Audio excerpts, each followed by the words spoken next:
Sudah terlihat dengan baik layarnya? Sudah? Sudah. Oke, shalom semuanya. Malam hari ini kita akan belajar bersama-sama satu kebenaran firman Tuhan tentang Alkitab dan kehidupan Kristen. Topik materinya adalah dari 2 Timotius 3 ayat 16 sampai dengan ayat 17. Kita akan belajar bersama-sama dari satu kebenaran ini. Dikatakan demikian, segala tulisan yang diilhamkan Allah memang bermanfaat untuk mengajar, untuk menyatakan kesalahan, untuk memperbaiki kelakuan, dan untuk mendidik orang dalam kebenaran. Dengan demikian, tiap-tiap manusia kepunyaan Allah diperlengkapi untuk setiap perbuatan baik. Ini menjadi perenungan kita malam hari ini. Puji Tuhan, Alkitab ini adalah sekumpulan kitab suci. Mengapa disebut sekumpulan kitab suci? Karena Alkitab ini terdiri dari 66 kitab, mulai Kejadian sampai dengan kitab Wahyu. Dan Alkitab merupakan kitab yang paling unik di dunia. Mengapa Alkitab ini dikatakan kitab yang paling unik di dunia? Kita bisa melihat bahwa terdiri dari 66 buah kitab, dan Alkitab kita ini ditulis oleh orang lebih dari 40-an. Di mana yang 40 orang ini hidup berbeda zaman. Seperti zaman Musa, itu 5 kitab Taurat, Yosua pada zaman Yosua, Samuel, dan seterusnya. 40 orang. Dan mereka hidup di dalam berbeda zaman. Bahkan mereka hidup di dalam berbeda lokasi. Contoh kalau Musa itu di padang gurun. Sementara Samuel itu ketika Israel.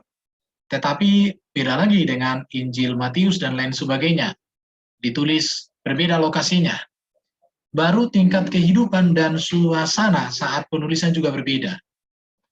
Jadi ada kehidupan di padang gurun, ada kehidupan dalam masa penjajahan, ada kehidupan dalam masa penganiayaan, ada masa berjalan keliling, seperti Paulus menulis surat itu ketika dia berjalan keliling untuk memberitakan Injil. Jadi Alkitab ini sangat unik ya. Kristen percaya Alkitab sebagai hasil dari pengilhaman ilahi. Jadi Alkitab ini bukan karangan manusia, tetapi Alkitab ini ditulis oleh para nabi, ditulis oleh para rasul, berdasarkan ilham Tuhan. Maka dikatakan tadi dalam 1 Timotius 3, segala tulisan yang diilhamkan Allah. Jadi di situ dikatakan bahwa diilhami. Dan Alkitab ini juga sebagai catatan otoritatif mengenai hubungan antara Allah dengan manusia. Jadi Alkitab kita ini adalah catatan para nabi, para rasul, tentang bagaimana otoritas Allah di dalam membangun hubungan dengan manusia. Dan juga tentang catatan otoritatif mengenai karya Allah dalam sejarah. Kalau kita membaca di berbagai buku-buku, saya dulu waktu kuliah pernah menjadi perpus sekaligus kuliah waktu itu. Di situ cukup banyak buku, dan saya belajar waktu itu untuk suka membaca buku. Tapi saya mau katakan, tidak ada catatan para ahli di dunia ini berbicara tentang karya Allah dalam sejarah, sedetail dari apa yang dituliskan di dalam Alkitab. Khususnya Kejadian pasal 1, pasal 2 kan itu runut sekali. Dan bisa kita cari di kitab manapun, tidak ada kitab yang memberikan runutan penciptaan seperti ada di dalam Alkitab. Bahkan Alkitab ini sangat banyak sekali, sangat sesuai dengan sejarah dunia. Jadi ini Alkitab ini sebagai pengilhaman ilahi, dan ini memiliki otoritatif, catatan otoritas. Artinya catatan ini memiliki otoritas, memiliki kuasa, di mana Allah membangun hubungannya dengan manusia. Jadi kalau kita mau memahami bagaimana cara Allah membangun hubungan dengan manusia, itu ada di dalam Alkitab. Kalau kita baca nanti di dalam Ibrani pasal 1 ayat 1 sampai 4, di situ dikatakan bahwa Allah pada zaman dahulu membangun hubungan dengan manusia dengan mengutus para malaikat. kemudian juga dengan mengutus para nabi. Baru kemudian mengutus Yesus firman-Nya menjadi manusia, dan di dalam Yesuslah seluruh karya kehendak Allah dinyatakan kepada kita. Jadi kalau kita melihat Alkitab ini, dan saya coba membandingkan dengan kitab-kitab lain ya, saya juga suka membaca, saya suka berdiskusi atau dialog lintas agama, hampir setiap hari berdiskusi, hampir setiap hari kita berdialog dengan saudara-saudara kita. Saya belum pernah menemukan ada sebuah kitab yang bisa diuji seperti Alkitab. Tidak ada kitab yang siap dibedah seperti Alkitab dibedah. Jadi Alkitab ini bukan sebuah kitab yang diwahyukan secara harafiah atau didikte. Jadi Alkitab kita ini bukan didikte oleh Tuhan. Hai Matius, catat. Tuhan ngomong, Matius menulis. Bukan. Tidak ada Alkitab yang didikte. Ya, apalagi kalau orang mengatakan Alkitab itu jatuh dari langit, gedebuk. Nggak ada. Tetapi Alkitab ini adalah kumpulan kitab yang diinspirasikan dalam waktu, situasi, budaya, dan tempat yang berbeda. Jadi di dalam Alkitab ini dituliskan atas inspirasi dari Roh Kudus, di mana di situ ada waktu, ada situasi, ada budaya, ada tempat yang berbeda. Maka Alkitab ini tidak bisa dilepaskan dari budaya, walaupun budaya tidak menjadi patokan untuk kita mengenal Tuhan. Tetapi di dalam Alkitab ada nilai-nilai budaya. Oke, inspirasi Alkitab ini berasal dari Tuhan, yaitu melalui Roh Kudus kepada orang yang dikaruniainya. Oleh mereka, inspirasi itu kemudian dituliskan menjadi cerita. Jadi di dalam Alkitab ini ada cerita. Contoh, cerita tentang Adam dan Hawa, cerita tentang Musa, cerita tentang bangsa Israel. Tetapi di dalam cerita itu, kita bisa menemukan betapa besarnya karya Tuhan di tengah-tengah umat manusia. Baru di dalam Alkitab ini juga ada Amsal, kata-kata hikmat, ada Mazmur, ada nyanyian, bahkan surat, dan banyak lagi. Alkitab ini ada surat, contoh Paulus, surat Paulus kepada jemaat di Korintus, surat Paulus kepada jemaat di Galatia. Semuanya ini mewakili struktur budaya, sosial, bahkan politik dan kepercayaan pada masa kitab-kitab itu ditulis. Jadi Alkitab ini sangat sesuai dengan sejarah. Ketika kita berbicara, contoh ya, contoh. Mengapa Alkitab kita ditulis dalam bahasa Yunani? Bukankah Yesus dan murid-muridnya itu orang Yahudi? Tetapi waktu itu, ketika kita gali dalam sejarah, memang pada masa itu, bahasa Yunani itu adalah bahasa internasional. Jadi para murid-murid menulis Alkitab dalam bahasa internasional, supaya Injil itu dimengerti oleh dunia pada waktu itu. Karena pada waktu itu, bangsa Israel itu sudah dijajah oleh Roma, dan kemudian Yunani, kemudian Yunani ditaklukkan oleh Roma, dan ketika Yunani menjajah Israel, menguasai Israel, maka seluruh budaya-budaya yang dijajah Yunani itu wajib menjadikan bahasa Yunani sebagai bahasa internasional. Semua orang harus tahu. Dan kemudian Yunani ditaklukkan oleh Roma. Ketika Roma menaklukkan Yunani, maka budaya-budaya Yunani, bahkan ilmu pengetahuan Yunani, itu digunakan oleh Roma. Jadi, mengapa Alkitab ditulis dalam bahasa Yunani? Karena pada zaman Yesus, bahasa Yunani bahasa internasional. Bahkan ketika Yesus mengajar di Bait Allah, kitab suci yang dibaca oleh Yesus adalah Septuaginta. Septuaginta itu adalah kitab PL yang diterjemahkan dalam bahasa Yunani oleh 72 tua-tua. Jadi berbicara tentang Alkitab ini, inspirasinya berasal dari Tuhan. Dan di dalam Alkitab ini ada banyak bentuk-bentuk penulisannya. Contoh, ada cerita, ada Amsal, ada Mazmur, bahkan ada perumpamaan-perumpamaan, ada penggambaran, bahkan ada kadang memakai istilah-istilah binatang, contoh domba, baru dikatakan burung pipit, semua dikatakan penggambaran. Ada juga dikatakan seperti benih, dan lain sebagainya di situ. Dan karena itu, maka di dalam belajar Alkitab ini kita harus memahami budaya yang ada di dalamnya. Oke, karena itu, maka di dalam memahami Alkitab tidak bisa dilepaskan dari pemahaman akan sejarah. Salah satu kekuatan orang Kristen di dalam mempelajari Alkitab adalah mengerti sejarah. Contoh, ada orang mengatakan Yesus itu lahir di bawah pohon korma. Tetapi dibuktikan dalam sejarah itu tidak benar. Kenapa? Karena di dalam nubuatan-nubuatan kitab PL, Yesus itu memang harus lahir di kandang domba. Harus lahir di Bethlehem. Di Bethlehem tidak ada pohon korma. Baru kita berbicara budaya. Budaya Yahudi berbicara bahasa, berbicara kehidupan sosial, dan juga kehidupan sosial para penulisnya. Ini harus kita pelajari. Kita harus mengerti akan hal ini. Kalau kita tidak mengerti sejarah, maka kita bisa diombang-ambingkan. Orang akan gampang mengatakan Alkitab kita salah. Contoh, ada orang mengatakan bahwa Yesus itu adalah anak Maryam, saudara Harun. Maryam. Tetapi di dalam Alkitab, Maria itu bukan saudara Harun. Kenapa? Karena Maria itu seorang Yahudi, Yehuda. Sedangkan Harun itu adalah orang Lewi. Artinya suku yang berbeda. Bahkan Maryam saudara Harun itu hidup di zaman Musa, karena Harun itu saudara Musa.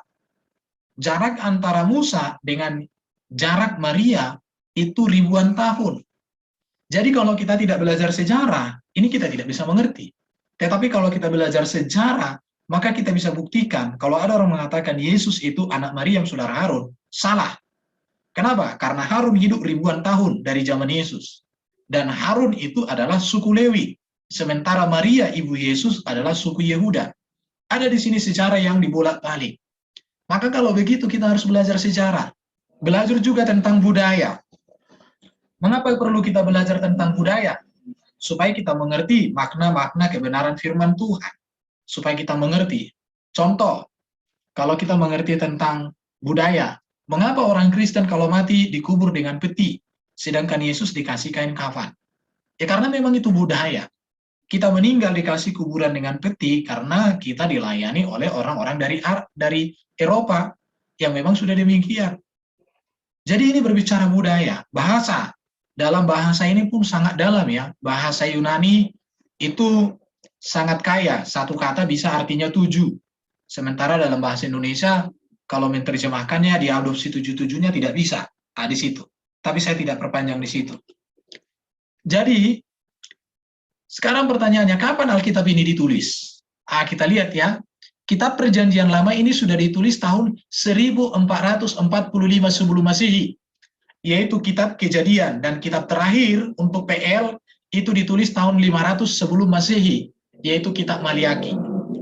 Jadi kalau kita melihat Alkitab ini tahun 1445 sebelum Masehi, Kitab Kejadian sudah dituliskan. Dan kemudian kitab Maliaki sebagai kitab terakhir itu dituliskan sekitar tahun 500 sebelum Masehi. Jadi jaraknya sekitar 1000 tahun. Kita lihat ya. Kemudian kitab Perjanjian Baru ini sudah dituliskan tahun 40 sampai 70-an Masehi. Kitab terakhir yang ditulis yaitu pada tahun 70-an Masehi, yaitu kitab Wahyu. Kitab Wahyu ini dikatakan ditulis tahun 70-an. Ditulis oleh Yohanes, murid Yesus, ketika dia dibuang ke Pulau Patmos. Sebelum Yohanes ini dibuang ke Pulau Patmos, dia pernah digoreng.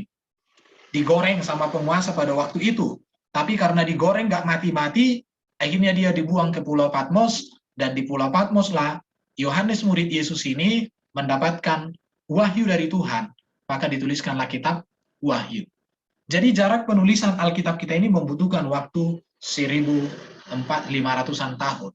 Tetapi yang hebatnya ya, biar Alkitab ditulis mulai dari Kejadian sampai dengan kitab Wahyu jaraknya 1500 tahunan, tetapi berbicara tentang ajaran keselamatan, berbicara tentang karya Allah itu, nubuat dan penggenapan itu komplit. Dan ini yang tidak ditemukan di kitab manapun. Kita bisa lihat di kitab manapun tidak ada nubuatan dan tidak ada penggenapan. Tetapi di dalam Alkitab, nubuatan tentang Kristus itu begitu banyak, dan itu semua digenapi di dalam kehadiran Yesus. Dan ini membuktikan bahwa Alkitab Kristen adalah Alkitab yang teruji di dunia. Saya mau katakan bahwa Alkitab ini adalah buku yang paling banyak diterjemahkan. Alkitab adalah buku yang paling banyak dijual di dunia. Alkitab adalah buku yang paling banyak dikritik. Tetapi Alkitablah buku yang satu-satunya teruji dari berbagai kritik apapun. Jadi kita bangga sebagai orang Kristen memiliki kitab yang sudah teruji di dalam dunia ilmu. Sekarang, apa tujuannya Alkitab ini diberikan oleh Tuhan kepada kita? Ini yang harus kita pelajari. Mengapa Alkitab ini ditulis oleh para nabi dan para rasul untuk kita? Apa tujuan Tuhan memerintahkan atau tujuan Tuhan menginspirasi para nabi dan para rasul untuk menuliskan Alkitab ini?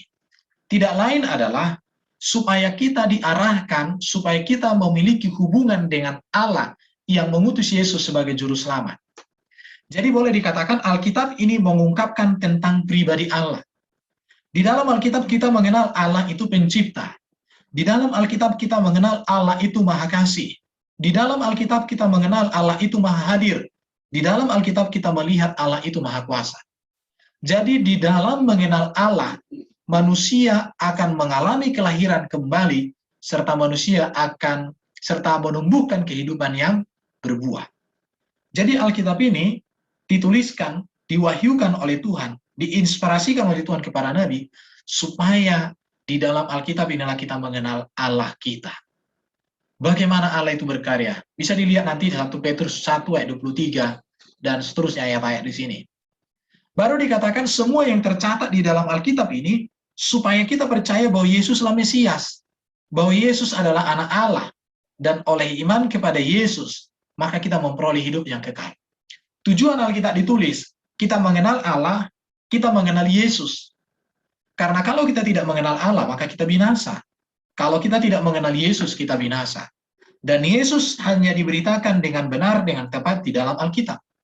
Allah yang benar hanya diberitakan dengan tepat di dalam Alkitab. Di luar Alkitab itu adalah Allah-Allah palsu. Di luar Alkitab itu adalah Yesus-Yesus yang lain. Itu Yesus-Yesus yang palsu. Jadi ini Alkitab dituliskan kepada kita. Ayat-ayat ini bisa dibaca sendiri. Yang berikut, tujuan Alkitab diberikan kepada kita adalah untuk memperlengkapi kita dalam berperang. Berperang yang dimaksud di sini tentu bukan berbicara angkat senjata ya. Artinya saat menjadi Kristen, ia harus menghadapi peperangan seumur hidup. Jadi orang Kristen itu sebenarnya berperang seumur hidup. Dan Alkitab ini kekuatan untuk bertahan dan juga kekuatan untuk menyerang segala pikiran dan gagasan yang jahat. Alkitab membuka jalan bagi kebenaran untuk menggempur benteng-benteng yang tersembunyi di dalam kehendak manusia. Artinya begini, Alkitab ini adalah kekuatan kita, perlengkapan kita untuk berperang. Berperang melawan diri kita dengan segala hawa nafsu kita, berperang dengan kuasa kegelapan, bahkan kita berperang dengan dunia berdasarkan Alkitab. Dan ini yang dibuktikan oleh Yesus ketika Yesus dicobai. Apa yang dilakukan oleh Yesus ketika dicobai oleh iblis? Yesus tetap menggunakan firman Tuhan. Jadi Alkitab ini senjata kita untuk berperang. Berperang melawan hawa nafsu kita, berperang melawan keinginan daging kita, berperang melawan ego kita, berperang melawan godaan-godaan dunia, godaan-godaan iblis yang ingin menjatuhkan kita. Maka orang yang dekat dengan Alkitab, yang menjadikan Alkitab sebagai pedoman hidupnya, yang bersekutu dengan Alkitab dalam tiap-tiap hari hidupnya, maka dia menjadi pribadi yang tangguh. Menang atas dosa, menang atas iblis, dan dia memenangkan begitu banyak pertempuran-pertempuran rohani dalam hidupnya. Jadi Alkitab ini diberikan sebagai perlengkapan kita untuk berperang. Ingat bahwa kita di dunia ini penuh dengan peperangan. Jadi lagu mengatakan, dunia ini panggung sandiwara, cerita, gitu ya. Tapi dunia ini dunia peperangan. Peperangan rohani, peperangan batin, peperangan jiwa. Tapi kita akan memenangkan peperangan itu ketika tiap-tiap hari hidup kita selaras dan berpadanan dengan firman Tuhan. Yang berikut, Alkitab ini untuk memberikan kita hikmat. Alkitab ini menjadi sumber inspirasi, menjadi sumber visi hidup orang percaya. Artinya di sini memperlengkapi kita untuk melakukan yang baik dan benar. Mazmur 19 ayat 7 sampai dengan 9, saya coba bacakan untuk kita semua. Markus pasal 19, bukan Mazmur. Dari Markus. Mazmur 19 ayat 7 sampai dengan 10 dikatakan begini ya. Ayat 7 sampai 10 dikatakan, ayat 8 sampai 10 saja. Taurat Tuhan itu sempurna, menyegarkan jiwa. Peraturan Tuhan itu teguh, memberi hikmat kepada orang yang tak berpengalaman. Titah Tuhan itu tepat, menyukakan hati.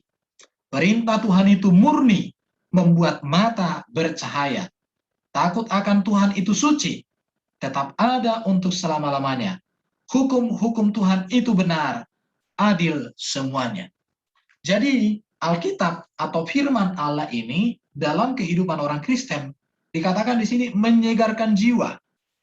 Makanya orang yang tidak bergantung pada firman Tuhan, jiwanya tidak segar, alias madesu, masa depan suram, atau mabecut ya, mukanya selalu kurming, gak ada sukacita. Kenapa? Karena firman Tuhan gak hidup dalam dirinya. Baru dikatakan memberikan hikmat kepada orang yang tak berpengalaman. Orang-orang di dunia ini, saya kemarin ada dapat data, orang Kristen yang mendapatkan penghargaan Nobel itu sekitar 68% di dunia. Jadi orang Kristen yang paling banyak mendapatkan penghargaan, dan mereka orang Kristen yang sungguh-sungguh, bukan orang Kristen kaleng-kaleng. Baru dikatakan titah Tuhan itu menyukakan hati, hatinya bersuka cita, hati yang gembira, obat yang manjur, semangat yang patah, mengeringkan tulang. Berarti orang Kristen bersuka cita kalau firman Tuhan hidup dalam dirinya. Tapi kalau firman Tuhan gak hidup di dalam diri kita, maka hati kita jadi tidak sukacita, sedih. Orang yang sedih, maka gairah hidupnya tidak ada. Kalau orang gairah hidupnya tidak ada lagi, maka penyakit banyak dan gampang tumbuh, kan begitu? Baru dikatakan membuat mata bercahaya, segar kelihatan. Jadi tidak loyo-loyo ya. Jadi jika kita mengabaikan Alkitab, kita akan kehilangan sumber inspirasi dan visi keimanan keagamaan kita. Nah, ini perlu dicatat ini. Jika kita mengabaikan Alkitab, kita akan kehilangan sumber inspirasi dan visi keagamaan kita, visi iman kita. Makanya sesibuk apapun kita, belajarlah untuk terus ada waktu membaca Alkitab. Keluarga harus, suami, istri, dan anak-anak. Jadi semakin kita sibuk sebenarnya, semakin kita harus dekat dengan Tuhan. Tapi kan kenyataannya tidak. Semakin kita sibuk, semakin kita lupa dengan Tuhan. Seharusnya semakin kita sibuk, semakin kita dekat dengan Tuhan. Karena kesibukan kita tanpa Tuhan, itu tak ada nilainya. Di situ. Jadi Alkitab ini menjadi sumber hikmat. Orang yang mencintai Alkitab menjadi orang yang cerdas. Orang yang mencintai Alkitab, orang yang unggul dari antara yang lainnya. Karena Alkitab ini membaharui dirinya, mengubah dirinya, memperbaiki dirinya dalam segala sisi. Yang berikut dikatakan, Alkitab atau firman Allah ini untuk menuntun kepada keselamatan. Alkitab diberikan untuk menjadi penuntun atau pelita di waktu malam. Maka dikatakan firman-Mu pelita bagi kakiku. Ya, ada lagunya itu.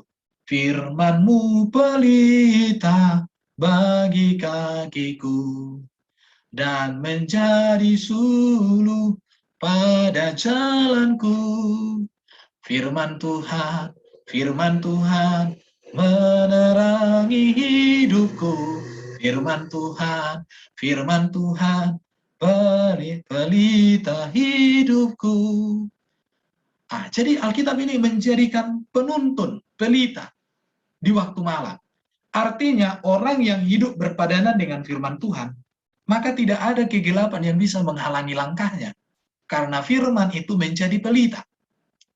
Alkitab ini menuntun kita untuk mengerti kehidupan yang kekal. Makanya orang yang sudah mengerti Alkitab tidak takut akan matinya. Kenapa? Karena ada jaminan surga. Terus untuk apa kita hidup? Karena Alkitab juga mengajar kita bagaimana menjalani hidup dengan benar. Alkitab ini menuntun kita untuk mengerti kehidupan yang kekal kita nikmati di dunia. Menuntun kita untuk bagaimana memperoleh hidup yang kekal. Serta bagaimana pola hidup orang yang telah memiliki hidup yang kekal. Jadi di dalam Alkitab ini kita akan terlihat semua. Maka saya katakan Alkitab ini cermin. Jadi kalau kita kan bercermin kan kita tahu kan, oh di sini listipku kurang tebal kan kira-kira begitu. Atau eyeshadowku masih terlalu ke atas atau bagaimana kan bisa kita lihat karena ada cermin.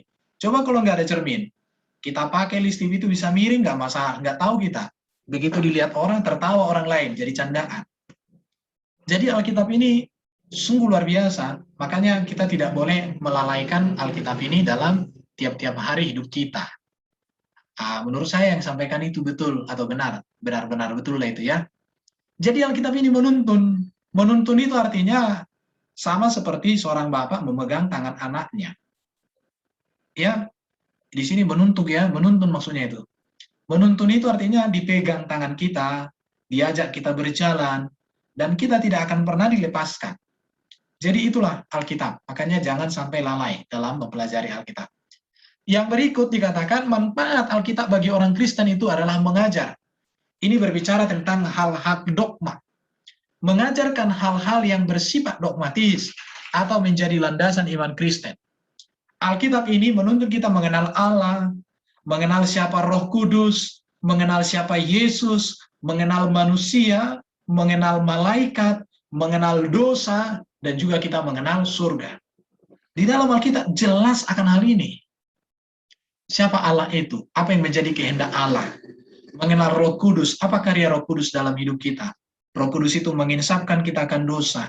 Roh Kudus itu memberikan kita kuasa dalam diri kita. Roh Kudus itu menuntun kita tiap-tiap hari. Siapa Yesus? Yesus juru selamat kita. Dia sudah di surga menyediakan tempat bagi kita. Dia akan datang nanti di hari zaman menjadi hakim yang adil. Dan dia menjadi pembela kita. Dia pengantara kita. Dia raja kita. Dia pemilik hidup kita. Siapa malaikat? Malaikat menyertai kita juga. Dikatakan di mana anak kecil ini pada malaikat yang menjagainya, dan kita pun dijagai oleh malaikat Tuhan. Malaikat surga berkemah di sekeliling kita, mengenal manusia. Apa tujuan Tuhan menciptakan manusia? Mengenal dosa, apa itu dosa? Dan bagaimana kita dilepaskan dari dosa? Di dalam Alkitab dijelaskan bahwa kita dilepaskan dari dosa di dalam Yesus. Mengenal surga. Surga itu seperti apa? Di dalam Alkitab digambarkan bahwa di surga itu tidak ada matahari, bulan, dan bintang untuk menerangi. Sebab di sana yang adalah hanya kemuliaan Allah yang memancar.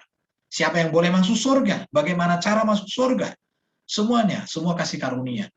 Jadi sungguh luar biasa Alkitab ini mengajar kita tentang dogma-dogma gereja. Dogma-dogma atau menjadi landasan, doktrin, landasan iman Kristen.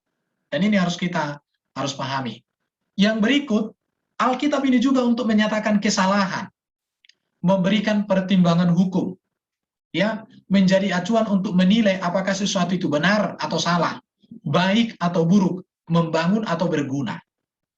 Jadi kalau kita suka membaca Alkitab, kita bisa menilai kehidupan kita.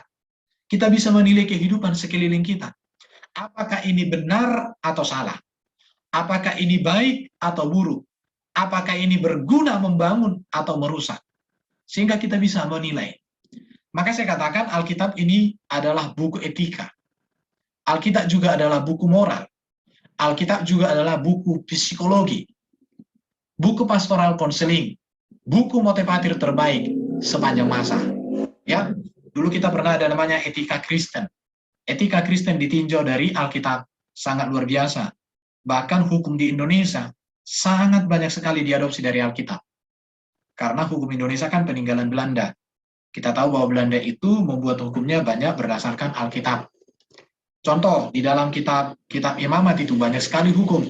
Bagaimana hukum waris, bagaimana hukum tanah, bagaimana hukum untuk orang miskin, semuanya ada di sini, di dalam Alkitab. Buku moral, di Alkitab ini berbicara tentang moral, etika, dan luar biasa ya. Buku psikologi, bagaimana ketika Yesus melayani seorang berdosa, apa yang dilakukan oleh Yesus. Bagaimana ketika Yesus melayani orang yang sakit. Di sana ada jiwa psikologinya. Buku pastoral konseling, buku motivator terbaik sepanjang masa, itu Alkitab. Jadi kalau kita suka membaca buku-buku lain, ketika kita baca Alkitab, oh rupanya ini terambil dari sini.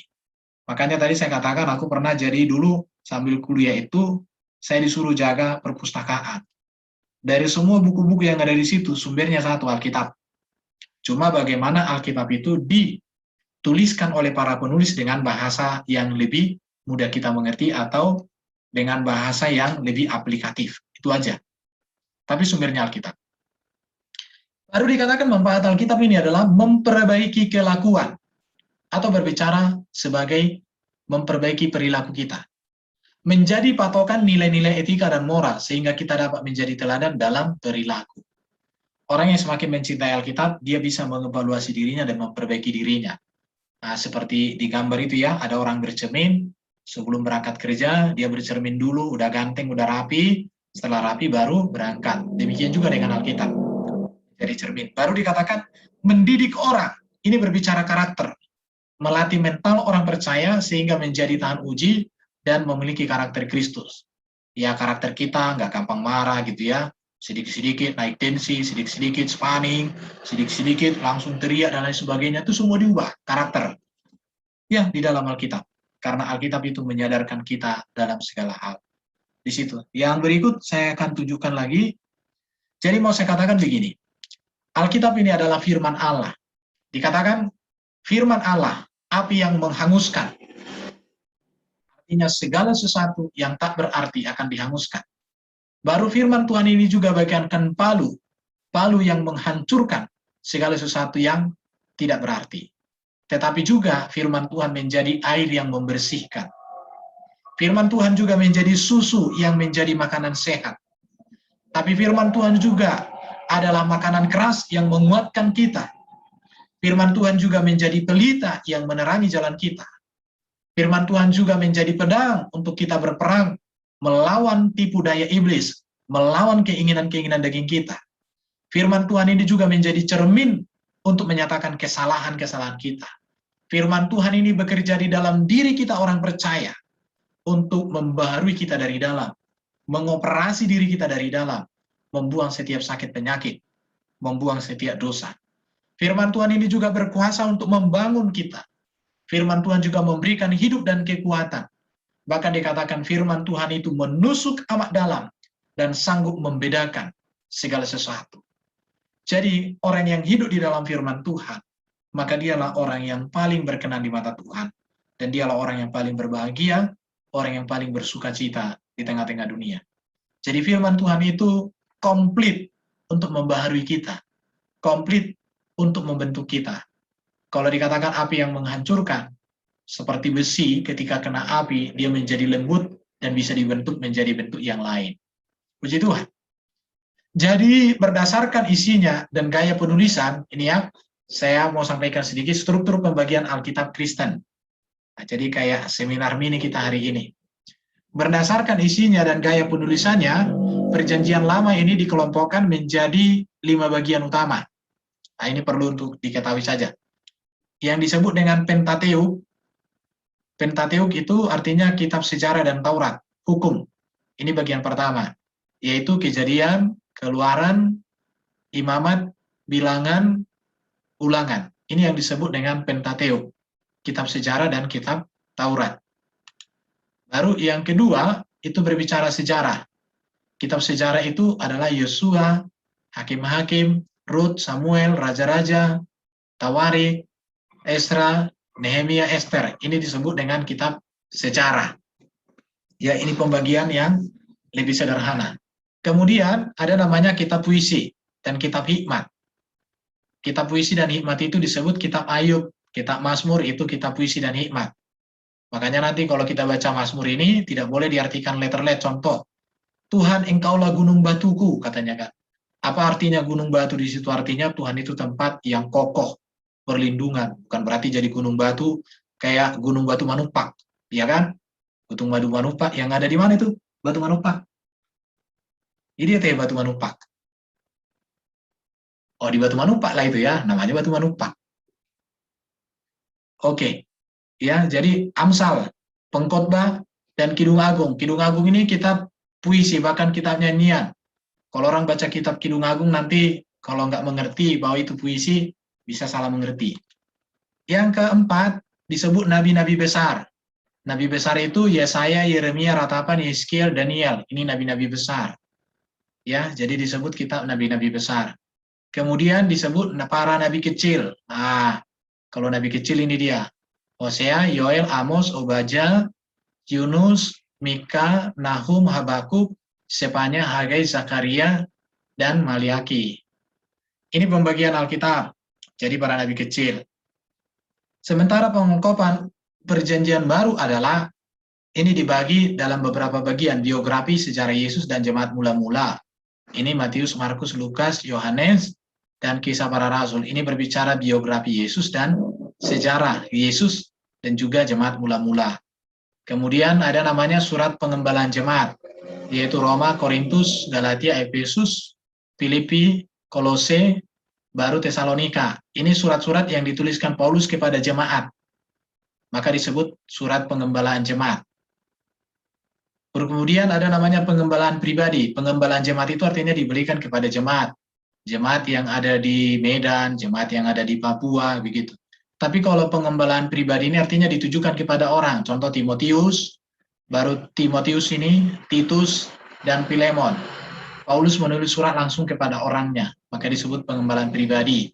Kalau tadi pengembalaan jemaat. Baru ada namanya surat umum dan nubuat. Surat umum itu termasuk Ibrani, Yakobus, Petrus, Yohanes, Yudas, dan Wahyu. Oke, jadi itulah dulu materi kita malam hari ini. Intinya, mari kita terus mencintai Alkitab dalam hidup kita.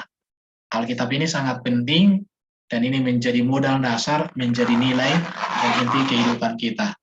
Kiranya apa yang boleh saya sampaikan ini menjadi berkat bagi kita semua. Mari kita berdoa. Tuhan, terima kasih kami boleh belajar kebenaran firman Tuhan. Kami mengerti betapa pentingnya Alkitab dalam hidup kami. Alkitab ini memberikan kami mengenal Engkau, mengenal diri kami, mengenal sesama, mengenal tujuan hidup kami, dan Alkitab juga menjadi sumber hikmat, inspirasi, visi bagi kami. Bahkan Alkitab ini juga menjadi firman Allah yang membaharui dan mengubah kami. Tuhan, ajar kami mencintai firman-Mu dan mengutamakan firman-Mu melampaui segala-galanya di dalam hidup kami. Terpuji Tuhan, kami bersyukur, kami berdoa, dan kami berterima kasih untuk firman-Mu. Amin. Shalom untuk kita semua, Tuhan Yesus memberkati. Demikian renungan kita untuk sesi kali ini. Puji nama Tuhan.